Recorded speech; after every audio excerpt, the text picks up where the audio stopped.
ભારતીય જનતા પાર્ટીના પ્રદેશ અધ્યક્ષ અને રાજકોટ શહેરના પ્રભારી અને સૌરાષ્ટ્રના મહામંત્રી શ્રી અનિરુદ્ધભાઈ દવે સાથે સંકલન કરી અને રાજકોટના શહેર અધ્યક્ષ અને અમારા સૌ કોર્પોરેટરની સાથે સંકલન કર્યા બાદ અમે જે સમિતિના ચેરમેનોના નામ પસંદ કર્યા છે એ ટેબલ એજન્ડામાં આવશે.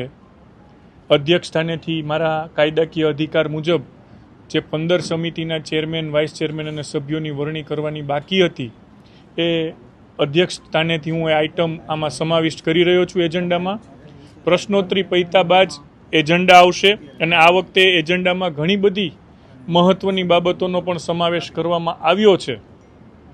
ત્યારે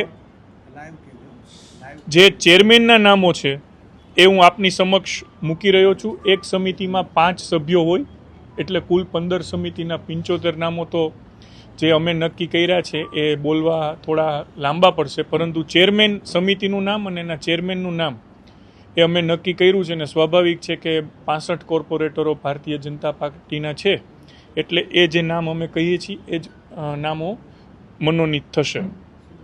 એસ્ટેટ મેનેજમેન્ટ કમિટી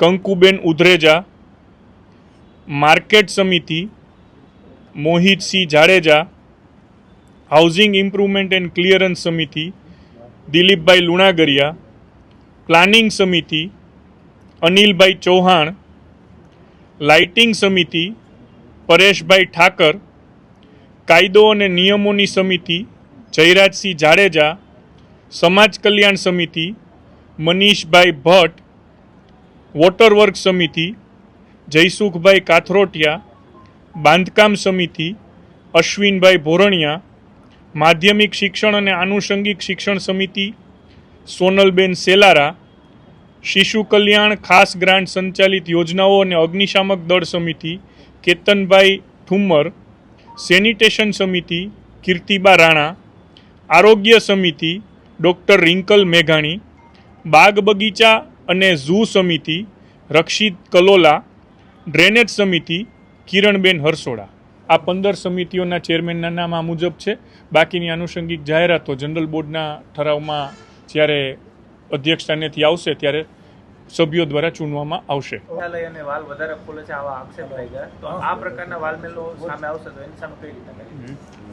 જે નિયમ અનુસાર કાર્યવાહી થતી હશે એ બધી જ કાર્યવાહી થશે. નેહલભાઈ, ખાસ વિપક્ષે પ્લે કાર્ડ બતાવી અને વિરોધ દર્શાવ્યો, આને આપ કઈ રીતે જોવો છો? કારણ કે શાંતિપૂર્ણ પ્રજાલક્ષી આ બોર્ડ માનવામાં આવતું હતું. એટલે વિપક્ષને કદાચ એમની સમજણ બહાર હતું કે બોર્ડ શાંતિથી આવી રીતે ચર્ચા થશે, એમને પણ પૂરતી તક આપી હતી, પરંતુ ક્યાંક ને ક્યાંક એમને સસ્તી પબ્લિસિટી માટે થઈને આવો પ્રયત્ન કર્યો હશે. એમને કાયદાની અને સભાગૃહની મર્યાદામાં રહેવા માટે ટકોર પણ કરી છે અને એ પછી એ લોકો સમજ્યા છે અને અત્યારે શાંતિથી સભાગૃહમાં બેસી અને કાર્યવાહીમાં ભાગ લઈ રહ્યા છે. અને વિપક્ષના સભ્યોએ જેટલી વાર હાથ ઊંચો કર્યો છે એટલી વાર એમને પ્રશ્ન પૂછવાની તક આપવી પણ છે.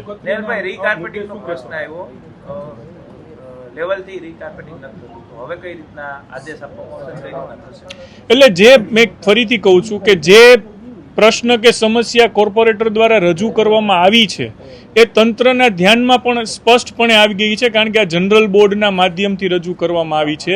કોર્પોરેશનનું સૌથી સશક્ત સત્તા ધરાવતું બોર્ડ એ જનરલ બોર્ડ છે અને આના માધ્યમથી આવેલી દરેક રજૂઆતો એને તંત્ર ગંભીરતાથી જ લેશે.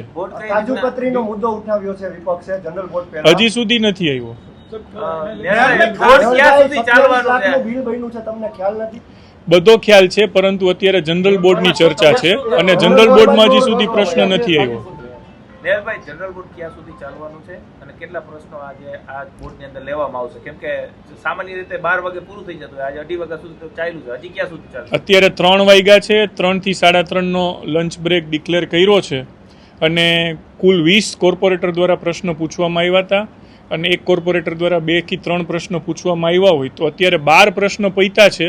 બાકીના 8 કોર્પોરેટરના તમે એવરેજ 2 પ્રશ્ન કે 3 પ્રશ્ન ગણો તો 20 થી 24 પ્રશ્નો હજી પેન્ડિંગ છે અને કોર્પોરેટરની જિજ્ઞાસા વૃત્તિ અને તંત્રની એલર્ટનેસ કેટલો સરસ અને કેવો જવાબ આપે છે એના ઉપર જનરલ બોર્ડની કોઈ સમય મર્યાદા નથી ક્યાં સુધી ચાલશે, પરંતુ જ્યાં સુધી ચાલે ત્યાં સુધી લોકોના પ્રશ્નોની સ્વસ્થ ચર્ચા થાય અને એના ઉકેલની દિશામાં કામગીરી થાય એ જોવાની જવાબદારી છે. દયાલભાઈ, વર્ષો બાદ આવું લાંબુ બોર્ડ ચાલ્યું હોય એવું સામે આવી રહ્યું છે. કેટલા વર્ષ બાદ આ બોર્ડ આવું લાંબુ ચાલ્યું છે ને પ્રજાલક્ષી વાત કરવામાં આવી છે, સાથે અધિકારીઓની જે મિસઅન્ડરસ્ટેન્ડિંગ છે અથવા તો એમની જે વૃત્તિ છે તેની સામે કોર્પોરેટરો ખુલીને આજે બોલ્યા છે.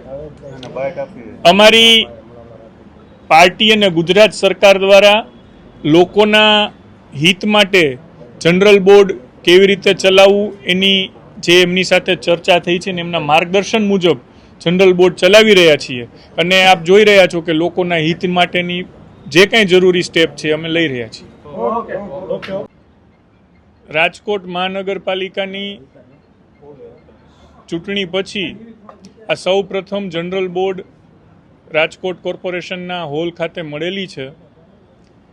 ત્યારે ખૂબ જ 11:15નો સમય હતો અને લગભગ 3 વાગે અમે લંચ બ્રેક પાડ્યો છે. કુલ 20 કોર્પોરેટર દ્વારા અલગ અલગ પ્રશ્નો પૂછવામાં આવ્યા હતા અને એના પેટા પ્રશ્નો પણ કોર્પોરેશનના નિયમ મુજબ બધાને પૂછવા દેવાની સંપૂર્ણ છૂટ આપી છે. કોઈ પણ જાતની પક્ષાપક્ષીથી પર માત્ર રાજકોટના લોકોના હિતમાં ચર્ચા કરવાનો આગ્રહ રાખ્યો છે. અમુક કોંગ્રેસના મિત્રોએ રાજકીય ઈરાદાથી પ્રેરિત સભાગૃહમાં વિક્ષેપ પાડવાનો પ્રયત્ન કર્યો હતો. એમને પણ કાયદાની મર્યાદામાં કેવી રીતે સભાગૃહ ચાલશે એમની સમજણ આપવાનો પ્રયત્ન કર્યો છે અને આપ સૌના નજર સમક્ષ છે કે સંપૂર્ણ રાજકોટના લોકોનું હિત ધ્યાનમાં રાખીને જે પ્રશ્ન છે, જે લોકોનો વાસ્તવિક પ્રશ્ન છે એની ચર્ચા અહીંયા કરી છે અને સંબંધિત અધિકારીઓને એમના ઉકેલ માટેની તુરંત જ કામગીરી કરવા માટેની અહીંયાથી ટકોર પણ કરવામાં આવેલી છે. મ્યુનિસિપલ કમિશનર પણ હાજર હતા અને એમના ધ્યાનમાં પણ બધા જ પ્રશ્નો આવ્યા છે અને જનરલ બોર્ડની આ માહિતી પછી તંત્ર ખૂબ સારી રીતે લોકોના પ્રશ્નો ઉકેલવાની દિશામાં કાર્યરત થશે. પાણી વિતરણમાં ગેરરીતિનો પણ ભાજપ કોર્પોરેટરોએ વાત કરી છે. પાણી ચોરીનો પણ આક્ષેપ લગાવ્યો.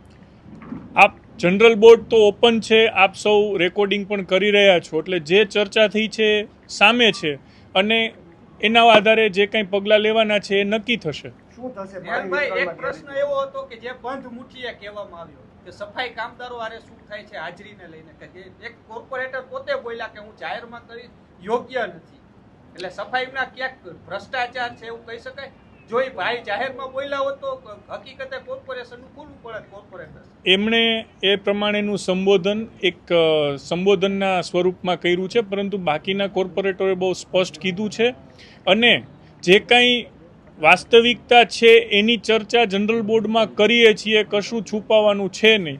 આપ આગામી દિવસોમાં આના આધારે એક્શન ટેકન રિપોર્ટ જોઈ શકશો અને જનરલ બોર્ડ દર મહિને મળવાનું છે, એટલે આગામી મંથમાં પણ જ્યારે જનરલ બોર્ડ મળશે ત્યારે એની સંપૂર્ણ પગલાં લેવાની ચર્ચા પણ થશે અને વ્યવસ્થાપન એ થોડી ધીમી પ્રક્રિયા છે, એટલે દરેક વસ્તુનો આજને આજ ઉકેલ ન આવે, પરંતુ એ ઉકેલની દિશામાં શરૂઆત કરવી બહુ મહત્વની છે.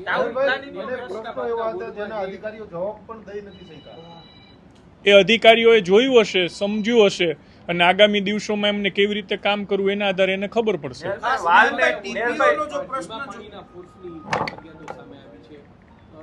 ઉનાળાનો સમય છે, કારણ કે મોટાભાગની સોસાયટીઓમાં બોર પણ ડૂબી ગયા હોય, લોકોને પાણી મળે એ માટેનું શું આપણું આયોજન રહેશે? લોકોને પાણી મળે એ માટે ગુજરાત સરકાર સૌની યોજના અને નર્મદાના પાણી થકી એકદમ રાજકોટને પાણી પૂરતું મળી રહે એ સુનિશ્ચિત કરી રહી છે. પરંતુ પાણી ચોરીની પણ આજના જનરલ બોર્ડમાં ઘણી ફરિયાદો આવી છે અને આના ઉપર કમિશનરે પોતે એવી ખાતરી આપી છે સભ્યોનું સાંભળીને અહીંયાથી ટકોર જે કરી છે એના આધારે કે 1 મહિનાની અંદર અમે આના માટે સઘન ઝુંબેશ કરશું. લાઇન લોસ થાય છે એક જુદી વાત છે, પાણી ચોરી થાય છે બીજી જુદી વાત છે. પાણી ચોરીની દિશામાં તંત્ર દ્વારા સઘન ઝુંબેશ શરૂ કરવામાં આવશે અને રાજકોટના સૌ લોકોને પણ વિનંતી છે કે ક્યાંક ને ક્યાંક પાણી નહીં મળતું હોય હાડમારીના સંદર્ભમાં કે અન્ય કોઈ વધારે પાણીના ઉપયોગમાં જો તમે કાંઈ આવી પ્રક્રિયા પાણી ચોરીમાં સંમેલિત હો તો મહેરબાની કરી અને એમાંથી દૂર થજો, કારણ કે ક્યાંક ને ક્યાંક તંત્ર કાર્યવાહી કરે અને પછી ફજેતો સહન કરવાનો આવે એ કોઈ માટે હિતકર નથી. મેયરભાઈ,